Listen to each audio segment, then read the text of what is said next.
Hello everyone, and welcome to round 1 of the Grenke Chess Classic tournament. Here we have a game between Fabiano Caruana and Magnus Carlsen, so the winner of the 2018 Candidates tournament against the World Chess Champion. And as this is only round 1, I don't really have any high quality photos for you. I do have this one photo. It's not really of high quality, but it will, set the mood, I hope so. And I don't want to forget, before showing you the game, I would just like to say that I was contacted by the Grenke Chess Classic team, the video production team, and they said that if you guys want, you can ask questions in the comments below, and they will use those questions to ask the players. So you can ask Carlsen something, you can ask Fabiano something. So just write the question and say who the question is for. And use hashtag question in the comments, so it will be easier to find the questions for the players. So yeah, that being said, let's see this game. Fabiano has the white pieces and he opens with d4. Knight to f6, c4, and here pretty much all of the games in the candidates tournament went e6, and then after knight to f3 transposed into d5, and then some g3 Catalan ideas. But here after c4, Fabiano goes for g6. Carlsen goes for g6. He doesn't want to go for something that was already played like in every game in the candidates. Knight to f3, and now we have bishop to g7. So for now, the king's Indian defense. We have e3, Carlsen castles, bishop to e2, and now d6. Knight to c3, knight to c6, and d5. Knight to b4, a3, knight to a6, and now knight to d4. Here Carlsen pushes e5. We have captures en passant on e6, f captures on e6, and Caruana castles, and e5. Knight to b3, c6 now, e4, knight to c7, and f4. Here we have knight to e6, and Caruana pushes f5. We have knight to d4, and here bishop to e3. You don't really achieve anything with knight captures on d4. After e captures and queen captures on d4, you get knight to g4. This opens up an attack from the bishop to your queen, and then you have all of these ideas here. After the queen moves, you could capture. The queen is probably coming to h4, but probably after g captures on f5, bishop captures, pawn captures, rook captures, and queen captures. It's white didn't really get anything. His pieces are still undeveloped here, and black does have a bishop pair, and not really something you want to do with white. So bishop to e3, we have knight captures on e2, queen captures on e2, and now g captures on f5. E captures on f5 and d5 now. C captures on d5, c captures on d5, and rook a to d1. d4. Now comes bishop to g5. Of course, you can't capture the knight, the pawn is pinned. Queen to b6, and now queen to c4, check. Rook to f7, now comes knight to a4, attacking the queen. Queen to c7, offering a trade of queens. Queen captures, rook captures, and knight a to c5. Here Carlsen plays b6, kicks away that knight, and now bishop captures on f6.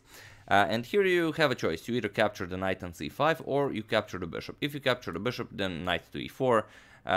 This is perfectly fine. This knight is an excellent piece here, and the white is fine here. So after bishop captures on f6, we have b captures on c5. Bishop captures, and now king captures on g7. Knight to d2. We have bishop to b7, and here we have this beautiful dark square bishop, light square bishop on this long diagonal, and Carlsen does have this very strong pawn center. So if you look at it, you can immediately sense that black is better here. Here Caruana pushes f6 with check, king to f8, and now rook d to e1, attacking that e5 pawn. We have rook to e8, defending, and now knight to e4. And here it might seem like a weird idea. Carlsen plays bishop captures on e4. Seems like an odd idea, giving up this beautiful bishop. But this knight is actually a very powerful piece here, guarding that f pawn. He could maybe even come to g5 and then prepare to push f7. Dh7 would be a threat. So Carlsen finds a very nice plan. He plays bishop captures. We have rook captures and now c4. So already improving on his game. And here g4 by Caruana, and g4 is a very important move because Caruana doesn't allow Carlsen to simply force this endgame to how he ever wants to play it. Here Caruana pushes g4 with ideas of going h4, g5, h5, g6, and starting to create some counterplay of his own. We have rook to b8, and here Carlsen offers the e5 pawn for the b2 pawn. So rook captures on b2, and now rook to d5, attacking the pawn.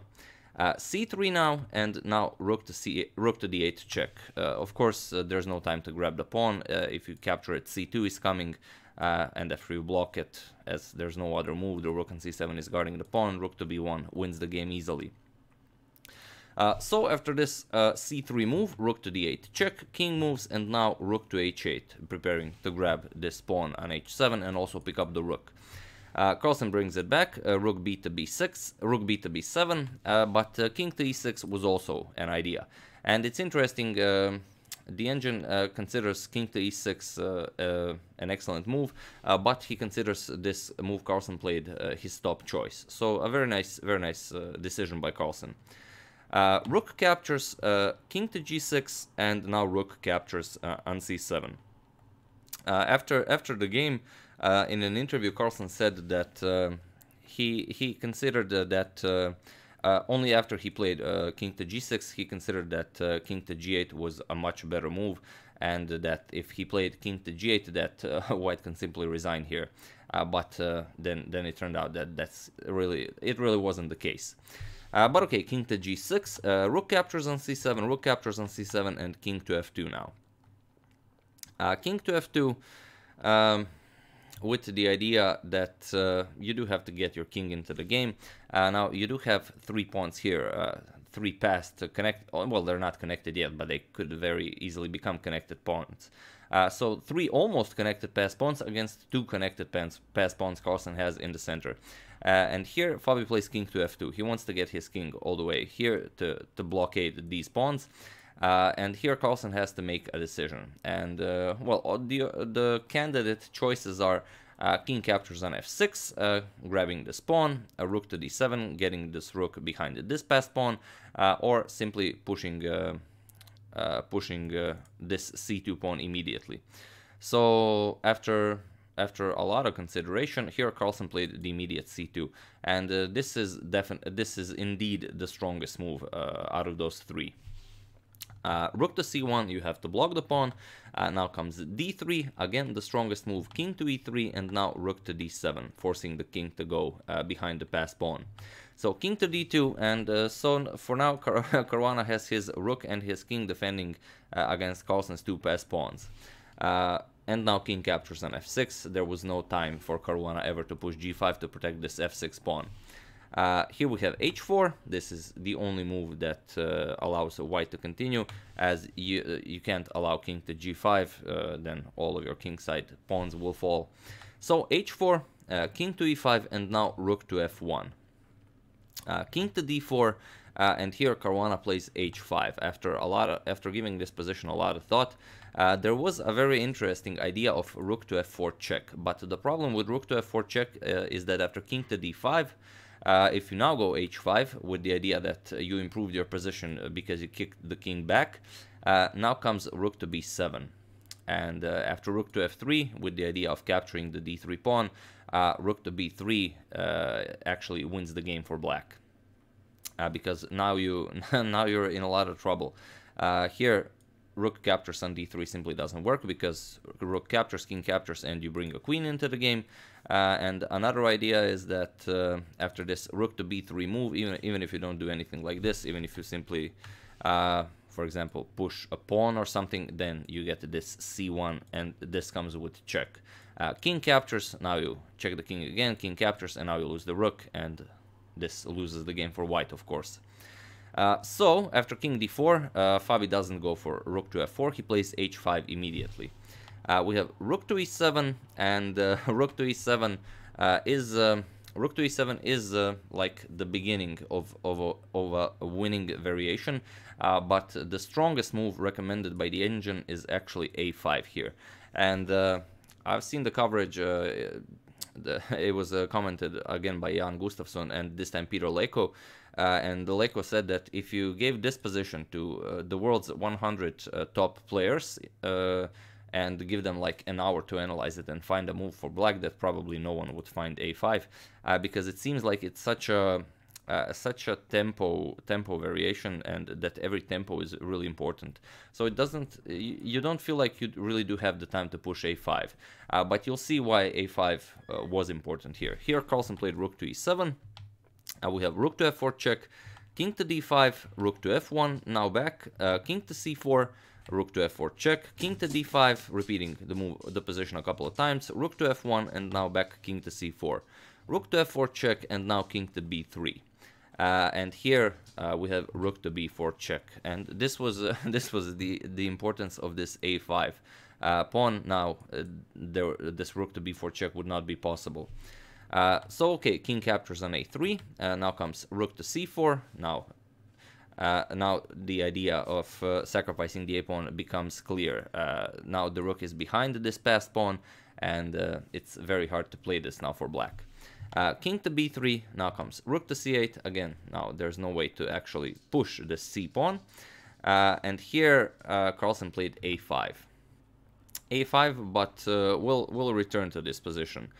Here Carlsen played a5, we have h6 by Fabiano, rook to e2 check, king captures on d3, rook to h2, now attacking the pawn, g5 is coming, rook to h3, king to d2, rook to h2 check, king to d3, and it was in this position on move 59 that Fabiano Caruana and Magnus Carlsen drew their first game in the Grenke, in the round 1 of the Grenke Chess Classic. But like I said, we should return to this position where Carlsen played this a5 move. A5 move was the strongest move in that position. In this, unfortunately for Carlsen, it wasn't. But only after, in the interview, Carlsen saw that if he had played rook to h7, rook to h7 was the winning move. But even Caruana didn't really see why this was winning for black. But later Jan Gustafsson explained it to them with the help of his mighty stockfish, that now because rook to b8 check, you get king to a2, and now after rook to c8, stopping the passed pawn, you get a5, and after king captures on d3, now you get king to b1, and now the king b1 move is winning. So this is the move they didn't see, because now after rook to b8 check, king c1, rook to c8, now you get king to d1, and you don't have the option of capturing this pawn, and pawn to c1 promoting to a queen is coming. Of course, if you capture it, then this check will be deadly. You don't really have a move. Wherever you go, black will simply capture the rook. You go here, then rook will give another check, and top, it's game over. So yeah, and it doesn't matter. Those are two connected passed pawns, but black can easily stop both of them, and he does have a passed pawn of his own, so no problems there. So yeah, after king to d3, the game was drawn. Carlsen did have a win in a couple of positions, but if you consider this game by engines standards, both of them played like an almost perfect game. So Carlsen missed like 2 lines to improve on. He played like the engine's second choice, not the engine's first choice, and it wasn't enough to win. So as you can see by this game, we're gonna have a lot of fun watching these two brawl it out in November. And I do have one photo. Again, it's not a very high quality photo. It's from the official Grenke stream. But this is them after the game. They just drew their game, and neither of them really think that they had a chance to win. Carlsen actually thought that king to g8 move I mentioned was winning, but in the end, it turns out it really wasn't. The way he continued was best in the game. And here we have the results of the first round. So all of the games were drawn except Bluebaum versus Vityugov. Vityugov won his game, all of the other games were drawn. And yeah, like I said, if you're interested in asking any of the players a question, just write the question in the comment section below. and use a hashtag question, and of course write for who the question is. So the Grenke Chess Classic video team will probably use those questions to ask the players your questions, and they will probably answer them in their interviews. But yeah, I have no idea how this will work, but you know, feel free to give it a try, write a question, and we'll see what happens. You know, nothing bad can come of it. So yeah, I would like to thank Ahmed Bakir for their contribution to my channel. Thank you a lot, I really appreciate it. As usual, you can check 2 of my previous videos here.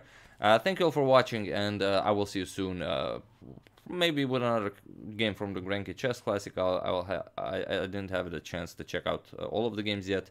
If some of the games were interesting, I will show them, and if not, we're back to Tal versus Botvinnik. So thank you all, and I will see you soon.